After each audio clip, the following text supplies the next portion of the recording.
All right, this is going to be section 3 of your review, and this is going to be classifying real numbers. Now, you should have done some type of graphic organizer like this with your teacher. You want to remember the definitions of all of these so that you can answer these questions. All right, so we're going to look at the first one, which is the square root of 144. And if you solve this, we know the square root of 144 is 12. So 12 is going to be a positive number. It's going to start us off in the natural number category.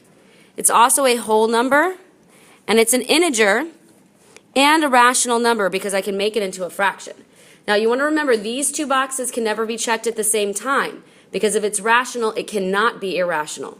Remember, irrational is a number that never ends and never repeats, such as pi. Pi is 3.14, so on forever, never ending, never repeating, so that's irrational. Things like your non-perfect square roots are irrational. 3/4, well, 3/4 is not a whole number, so it jumps all the way over here because your integers are also your positive and negative whole numbers, so rational numbers jump straight here. Remember, if it can be written as a fraction, it is a rational number. All right, problem number 4. We want to do the square root of 2. And the square root of 2 is a non-perfect square. Non-perfect.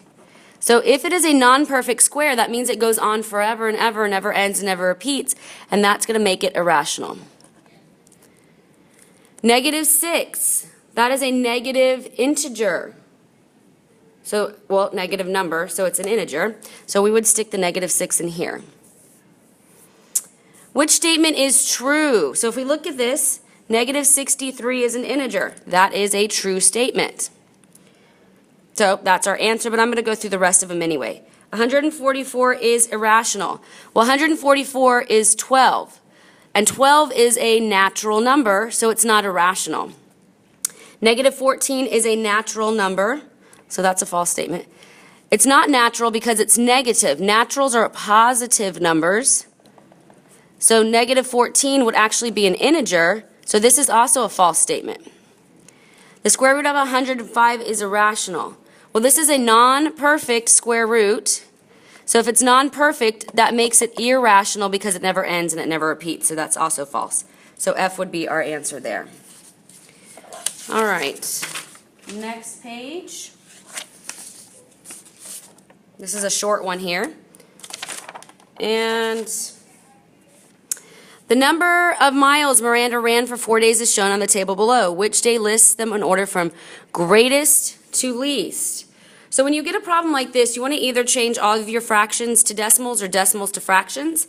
I'm going to change them all to decimals. So now here, 3/5, if I multiply this by 2 to make it a power of 10, I'm going to get 3 6/10, which looks like this, 3 6/10. I'm going to leave this as 3.7 repeating. This is 3 wholes, and if I was to put a decimal, the next one would be a 0. And then this one, I would use my calculator to figure out the square root of 15. And you want to remember you do that by doing control x squared. And the square root of 15 is 3.87, but we only need that one digit there. And so it wants greatest to least. Well, they have the same whole number there, so that does not count as we do that one. So the greatest one out of all of these is going to be this 8 right here. So that should be the first one, which is Thursday. So that's the first one, Thursday. So A is gone and D is gone. Then the next one would be the 7, which is Tuesday. So I need the next day, Tuesday. They both have it.